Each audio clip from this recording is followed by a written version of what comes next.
সুপ্রিয় শিক্ষার্থীরা, আসসালামু আলাইকুম। আজকে আমরা হারবেরিয়াম প্রতিষ্ঠার কৌশল এবং পদ্ধতিগুলা বিস্তারিত আলোচনা করব। Field and herbarium technique. Herbarium প্রতিষ্ঠা করতে গেলে আমাদেরকে তিনটি ধাপ অতিক্রম করতে হয়। একটি হচ্ছে মাঠ পর্যায়ে উদ্ভিদ সংগ্রহ, কিভাবে উদ্ভিদ সংগ্রহ করতে হয় সে বিষয়টা। দ্বিতীয় হচ্ছে শুষ্ক নমুনা বা হারবেরিয়াম শীট প্রস্তুতকরণ, অর্থাৎ কিভাবে একটা হারবেরিয়াম শীট তৈরি করতে হয় সেই বিষয়টি আমাদের আলোচনায় থাকবে। আর সর্বশেষ হচ্ছে যে হারবেরিয়াম ব্যবস্থাপনা, অর্থাৎ হারবেরিয়ামের মধ্যে আমরা কিভাবে এই হারবেরিয়াম শীটগুলা সংরক্ষণ করে থাকি সেই বিষয়গুলা আলোচনায় থাকবে। প্রথম হচ্ছে উদ্ভিদ সংগ্রহ করতে হবে আমাদেরকে হারবেরিয়াম শীট তৈরি করার জন্য। এর জন্য আমাদের যেসব উপকরণগুলা প্রয়োজন সেগুলা সংগ্রহ করে রাখতে হবে বা নিয়ে যেতে হবে সাথে করে। আর এই কি উপকরণ লাগবে সেগুলো আমরা আমাদের এই আলোচনার মধ্যেই ধাপে ধাপে পেয়ে যাব। আমাদেরকে একটা আলোকিত দিনে বের হতে হবে, অর্থাৎ যাতে ভালো রোদ থাকে এবং সুন্দর দিন থাকে সেটা, অর্থাৎ মেঘলা দিনে সাধারণত উদ্ভিদ সংগ্রহ করা হয় না, সেখানে বেশ কিছু জটিলতা থাকে। সেই জন্যই রোদেলা দিনে উদ্ভিদ সংগ্রহ করতে হয়। সপুষ্পক উদ্ভিদ হলে, যদি আমরা সপুষ্পক উদ্ভিদ হয় বা ফুলযুক্ত উদ্ভিদ হয় তাহলে ফুল ফল সহই উদ্ভিদ সংগ্রহ করার চেষ্টা করতে হবে এবং ফুল অবশ্যই থাকতে হবে সপুষ্পক উদ্ভিদের বেলায়। যদি ফল থাকে তাহলে সেই ফলগুলোও সংগ্রহ করতে হবে। এই সংগ্রহের সময় আমাদের খুব গুরুত্বপূর্ণ একটি উপকরণ হচ্ছে ফিল্ড নোটবুক, অর্থাৎ আমাদেরকে কিছু তথ্য লিখে রাখতে হবে। কারণ বেশিরভাগ ক্ষেত্রেই দেখা যায় যে আমরা এই প্রয়োজনীয় তথ্যগুলা ভুলে যাই। এই জন্য ফিল্ডে কাজ করার সময় বা সংগ্রহ করার সময় এই কাজগুলো আমাদের করে নিতে হবে। এক নাম্বার হচ্ছে যে সংগ্রহ নাম্বার দিতে হবে, সংগ্রহের তারিখ সাধারণত ওই একটা নির্দিষ্ট তারিখেই সাধারণত আমরা সংগ্রহ করব, সেই তারিখটা লিখে রাখতে হবে। কোন এলাকার থেকে সংগ্রহ করা হচ্ছে, সেখানকার বাসস্থান কিরকম, এটা কি স্থলজ বাসস্থান না মরুজ না জলজ বাসস্থান বা বিশেষ ধরনের লবণাক্ত অঞ্চল হতে পারে, সেগুলো উল্লেখ করতে হবে। এটার ভৌগোলিক অবস্থান, যে ভূগোলের মধ্যে বা একটা দেশের মধ্যে কোথায় অবস্থিত সেটা, এটা সাম্প্রদায়িক গ্রুপ বা অ্যাসোসিয়েশন, অর্থাৎ এটার সাথে অন্য যেসব উদ্ভিদ বা প্রাণী সেখানে অবস্থান করে তাদের বৈশিষ্ট্য লিখতে হবে। অর্থাৎ অনেক সময় দেখা যায় যে পিঁপড়া বা পোকামাকড় বা কোনো কিছুর সাথে এটার অ্যাসোসিয়েশন থাকতে পারে বা অন্য কোনো উদ্ভিদের সাথেও অ্যাসোসিয়েশন থাকতে পারে, অর্থাৎ এটা দেখা যায় যে অন্য কোনো উদ্ভিদের সাথে বেশি জন্মায়, এরকম একটা বিষয় থাকতে পারে। বৈজ্ঞানিক নাম জানা থাকলে লিখে রাখতে হবে। পাশাপাশি এটার গোত্রের নাম বা পরিবারের নাম, স্থানীয় নাম, ওখানে যারা যেসব মানুষ বসবাস করে তাদের থেকে জেনে নিতে হবে স্থানীয় নামগুলা।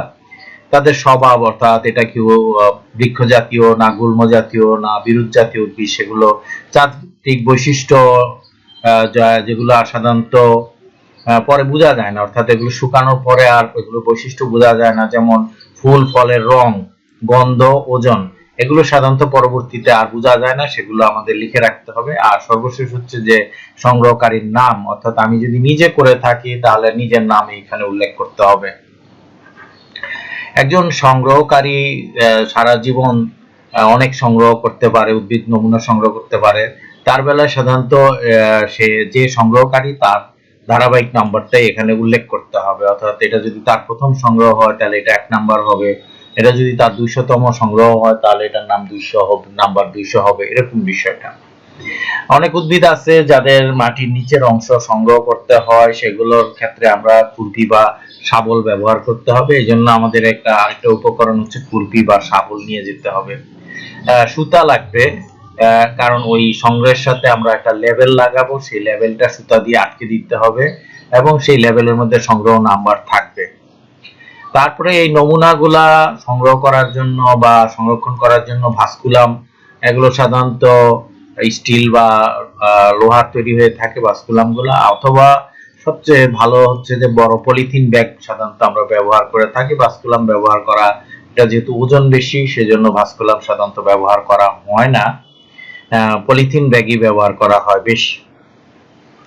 ফল, বীজ বা কোনো মাংস লংসগুলো, এগুলো সাধারণত সাইজে বা আকারে অনেক বড় হয়, সেজন্য এগুলোকে আলাদাভাবে সংরক্ষণ করতে হবে এবং প্রতিটার সাথেই ওই সংগ্রহ নাম্বার উদ্ভিদের সংগ্রহ নাম্বার যেটা হবে, ফল বীজের সংগ্রহ নাম্বার সেটাই হবে।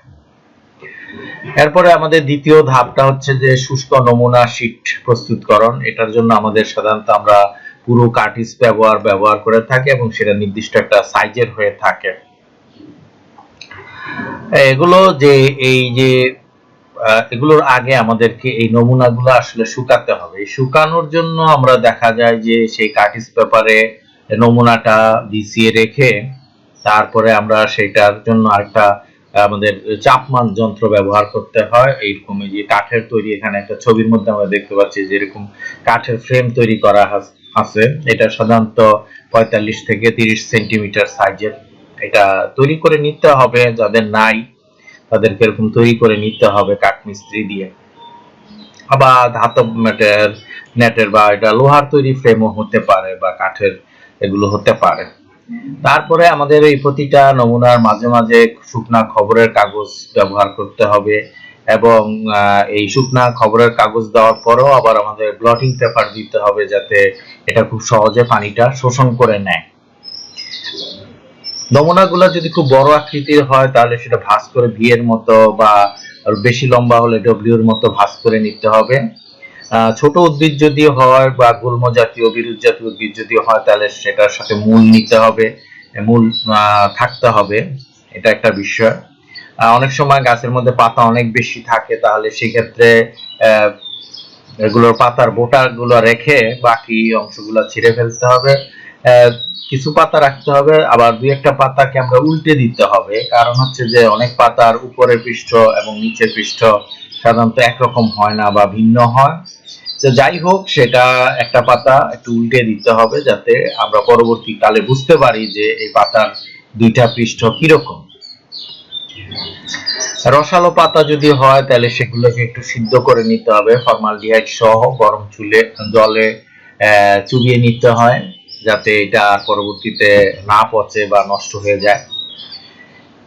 তারপরে আমরা এগুলোর এই যে ব্লটিং পেপার সহ প্রেসের মাঝখানে রেখে তারপরে প্রেসটা এগুলো খুব ভালোভাবে আটকে দিতে হবে। আরেকটা হচ্ছে যে বিষয়, এখানে পিচবোর্ড বা অ্যালুমিনিয়ামের পাত ব্যবহার করা হয় যাতে এটার ভিতর দিয়ে আবার বাতাস চলাচল করতে পারে এবং নমুনাগুলা খুব দ্রুত শুকায়। এগুলোকে এই প্রেস চাপ যন্ত্র যেটা আছে সেটা আমাদের রোদে বা সামান্য তাপে শুকিয়ে নিতে হবে কয়েকদিন ধরে। নমুনা ভালোভাবে না শুকানো পর্যন্ত যে ব্লটিং যেটা আছে 24 ঘন্টা পর পর এটাকে পাল্টাতে হয়, কারণ ব্লটিং পেপারগুলো পানি শোষণ করার কারণে নষ্ট হয়ে যায়। আর এগুলো যদি ভালো করে না শুকায় তাহলে সমস্ত নমুনাই দেখা যায় যে কালো হয়ে যাবে। এটা একটা বড় সমস্যা। অর্থাৎ নমুনার যে রংটা সেটা যাতে সুন্দর থাকে বা অক্ষত থাকে সেটা আমাদের একটা খেয়াল করার বিষয়। আরেকটা হচ্ছে যে ব্লটিং পেপার বা শীট এগুলো চেঞ্জ করার সময় আমাদের খেয়াল রাখতে হবে যে পাতা বা ফুলের পাপড়ি এগুলো যাতে নষ্ট না হয় বা ভাঁজ না হয়ে যায় সেদিকে খেয়াল রাখতে হবে। 1 সপ্তাহ বা 2 সপ্তাহ পর পর সাধারণত নমুনা হার্বিডিয়াম শীট লাগানোর উপযোগী হয়। তারপরে আমাদের এই নমুনা হার্বিডিয়াম শীটের মধ্যে লাগাতে হবে। যত দ্রুত নমুনা শুকানো যায় রংটা তত স্বাভাবিক থাকে, এটা একটা বিষয়। আমাদের কীটনাশক ব্যবহার করতে হবে, কারণ এই নমুনার মধ্যে সহজেই ছত্রাক বা পোকামাকড় আক্রমণ করে। এই জন্য বিভিন্ন ধরনের কীটনাশক বা ছত্রাকনাশক ব্যবহার করতে হয়। এর মধ্যে আছে কিউ মিক্সার। এখানে আমরা দেখি যে 114 গ্রাম মার্কিউরি ক্লোরাইড, 4 থেকে 5 লিটার ইথাইল অ্যালকোহল এবং বা স্পিরিটের মিশ্রণ, এর সাথে 114 গ্রাম ক্রিসল মিশ্রিত মিশ্রণ করা হয়। নমুনার যেটা আছে সেটাকে কীটনাশকে ভিজিয়ে শুকানোর পর শীটে মাউন্ট করতে হয়। তারপর 2 নাম্বার হচ্ছে সরিল পেন্টাক্লোর 4%, এটা হচ্ছে লোরিল পেন্টাক্লোর, এটা ল হবে, শয়ের জায়গায় ল হবে। ফ্যানেট সাদা কেরোসিনের সাথে 4% দ্রবণ।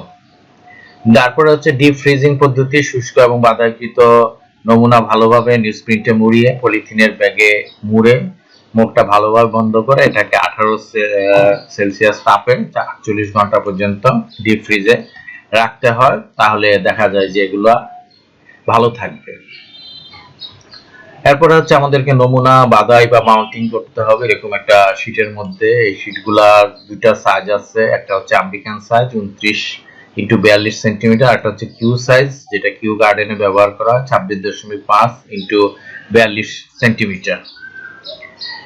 এই শীটগুলাকে বা এই পাতা ফুল এগুলো নমুনাটাকে দেখা যায় যে আমরা আঠা দিয়ে সাধারণত আটকাই, তবে আইকা বা প্লাস্টিক গাম যেগুলো আছে, পলিভিনাল গ্লু, সুপার গ্লু এগুলো ব্যবহার করা হয়। এটা গ্লু হবে, ল হবে, আং লাগানো উত্তম।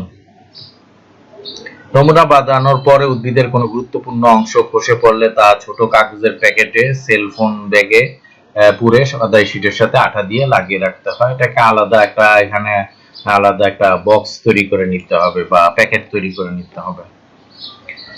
আবার আজকাল দেখা যায় যে শীটগুলো একটা পলিথিন ব্যাগের মধ্যে রেখে মুখ বন্ধ করে শীটের ডান দিকে আটকে রাখার পদ্ধতিও চালু আছে এখন। এবার অনেক সময় এগুলো সুতা দিয়েও আটকে রাখা হয়, সুই সুতা দিয়ে আটকে দেওয়া হয়, এরকম পদ্ধতিও আমরা দেখতে পাই। এরপরে লেবেল যেটা আছে, যেটা নিচের দিকে সাধারণত লেবেলটা লাগানো হয় এবং লেবেলগুলো সাধারণত 10 থেকে 12 সেন্টিমিটারের কাছাকাছি হয়। লেবেলের উপরের দিকে হার্বেরিয়াম বা প্রতিষ্ঠানের নাম, দেশের নাম, এলাকার নাম এগুলো লেখা হয়। এগুলো আমরা সাধারণত ফিল্ড নোটবুকেই লিখে রেখেছিলাম।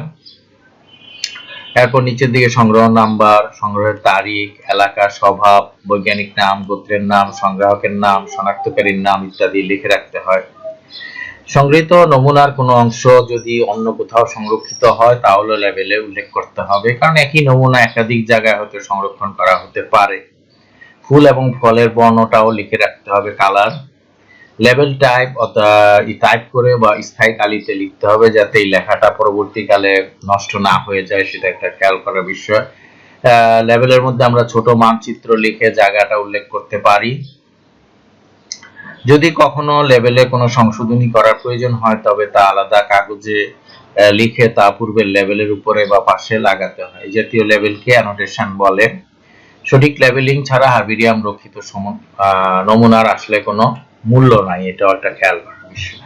এখানে আমরা একটা লেবেল দেখতে পাচ্ছি, এখানে name and address of the institution, প্রতিষ্ঠানের নাম বা হার্বেরিয়ামের নাম, collection number, date, botanical name, family, habit বা স্বরূপ, লোকালিটি, তাদেরকে কোথায় পাওয়া যায়, স্পেশাল ফিচার অর্থাৎ বিশেষ কোনো বৈশিষ্ট্য আছে কিনা, কালেক্টেড বাই সংগ্রহকারীর নাম, আইডেন্টিফাইড বাই যিনি শনাক্ত করেছেন তার নাম। এরপরে হচ্ছে সর্বশেষ হচ্ছে হার্বেরিয়াম ব্যবস্থাপনা। এখানে আমরা কিভাবে ফাইলিং করব সেগুলো এখানে বিষয় আছে।